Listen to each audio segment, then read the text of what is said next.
All right, folks, how's it going? Welcome to Galactic Tactics, episode 1. We're going to start off with, what is Twin Suns? So, for those of you new to Star Wars Unlimited, welcome. This is going to be Star Wars Unlimited's singleton format. Rules are going to change a little bit from the Premier format, as this is more casual, multiplayer focused, much like Commander and Magic the Gathering. There's a few new added mechanics, starting with one of the bigger differences is you get to do 2 leaders. So with those 2 leaders, you can do any 2 leaders you want, as long as they share a villainy or heroism aspect. So looking at Grand Admiral Thrawn here, he has a cunning and villainy, and Jyn Erso has a cunning and heroism. So these 2 would not be able to combine. So you can't play Jyn Erso and Grand Admiral Thrawn, but you can play Emperor Palpatine and Grand Admiral Thrawn. The point of this is to get you more aspects on top of your base. So the base rules are still the same. You get to choose 1 base, but 2 leaders, and that really opens up the playability, giving you possibly up to 4 colors. So you can have 4 color decks in your singleton format. This is a way to expand the card pool.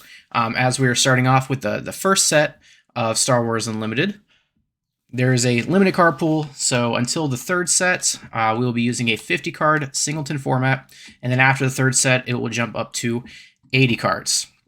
So, with the singleton format, what are the goals? The main goal is to really, with all singleton formats, build around your leaders. With those, you'll probably find synergies and things like. So looking at Grand Admiral Thrawn here, with his ability, when action phase starts, look at the top card of each player's deck. Very controlling.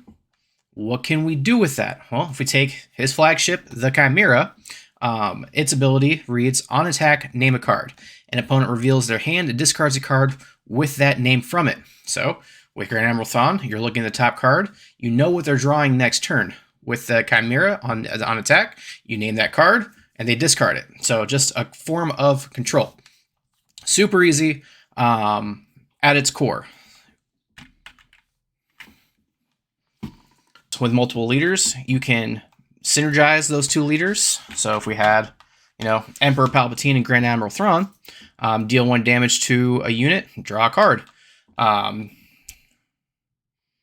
With the synergy, if we look at Emperor Palpatine and Grand Admiral Thrawn, Emperor Palpatine, his action, exhaust a resource, and then exhaust Emperor Palpatine, defeat a friendly unit, deal 1 damage to a unit, and draw a card. So it's a little card draw. If you make a lot of units, you have units to spare, you can use those to get more card draw, be more in control of what's going on. Another added mechanic are the plan counters and blast counters. This is on top of the initiative counters, which you can grab to gain initiative for the next round. The plan counter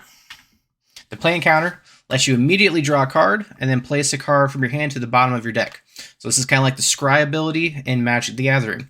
It's card advantage. You see what you have for your next turn. If you don't like it, you can put it to the bottom, or you can put a different card to the bottom. That way there's a little bit going on.